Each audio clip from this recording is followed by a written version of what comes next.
ومن هنا الرعب الحقيقي يبدأ. في الزمن ده في حاجة منتشرة جدا اسمها سرقة الجثث. ناس بتحفر القبور وتسرق الجثث، مش عشان الفلوس، لا. أنا محمد عبد الواحد وده برنامج فنجان رعب. تخيل معايا كده إنك عايش في قرية هادية جدا، هدوء زيادة عن اللزوم، بيوت حجر قديمة، شوارع ضيقة، ليل طويل، وصوت الريح وهو بيخبط في الشبابيك كأنه حد عايز يدخل. احنا هنا في ايرلندا، وقت كان المرض فيه حكم اعدام، والموت اسرع بكتير من اي طبيب. في القرية دي كانت عايشة ست اسمها مارجوري ميكل، ست عادية جدا، متجوزة، حياتها بسيطة، لا مشهورة ولا غنية. لكن القدر قرر يكتب اسمها في التاريخ، بس بالطريقة الغلط.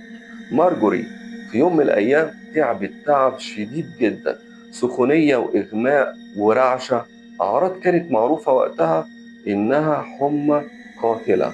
والناس في الزمن ده ما كانش عندهم أجهزة ولا تحاليل. لو المريض بيفقد وعيه خلاص اتكتب عليه موت. مارجوري وقعت في سريرها، عيونها مقفولة، نفسها هادي، جسمها بارد شوية، والكل افتكر إن الروح طلعت. الدكتور جه بص عليها ولمسها، قال الجملة اللي كانت بتختم أي حياة: مارجوري ماتت. ومن هنا الرعب الحقيقي بيبدأ. في الزمن ده كان في حاجة منتشرة جدا اسمها سرقة الجثث. ناس بتحفر القبور وتسرق الجثث، مش عشان الفلوس، لا، علشان الخواتم والذهب.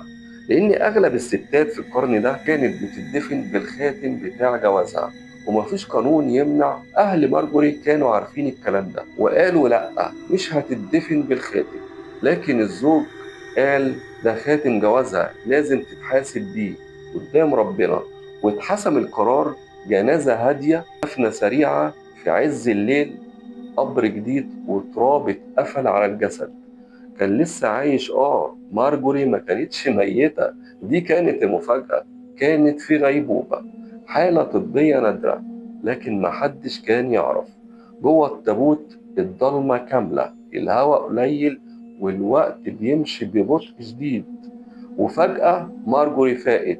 تخيل تصحى مش شايف مش سامع غير صوت نفسك، وتحاول تتحرك وتخبط في الخشب وتحاول تصرخ، مفيش صوت، الهواء بيخلص والقلب بيدق والرعب بيزيد. مارجوري حاولت، شدت، خبطت، خربشت بضوافرها في الخشب، لكن مفيش فايدة. وفي نفس الليلة ناس من اللي بيسرقوا الجثث قربوا من المقابر، شافوا القبر الجديد وقالوا لسه مدفونة، أكيد الخاتم لسه موجود. حفروا، طلعوا التابوت، فتحوه، وأول ما فتحوا مارجوري قعدت. الحرامية وقعوا مكانهم من الرعب. واحد جري، واحد صرخ، واحد فقد وعيه.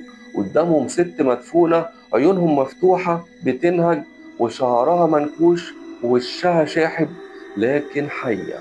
الراجل اللي كان بيشد الخاتم من ايديها من الصدمة قطع صباعها بالكامل.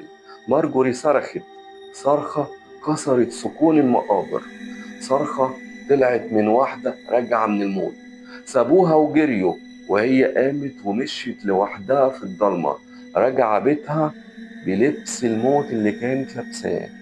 توصل البيت وتخبط، الزوج يفتح يشوف مراته اللي دفنها من ساعات واقفة قدامه. الراجل وقع، ما قامش، ومن الرعب مات. بعدها بأيام مارجوري عاشت، بس مش زي الأول. صباعها مقطوع، جسمها ضعيف، وعقلها اتغير للأبد. الناس في القرية بدأوا يخافوا منها، يهمسوا: دي ماتت ورجعت، دي مش طبيعية.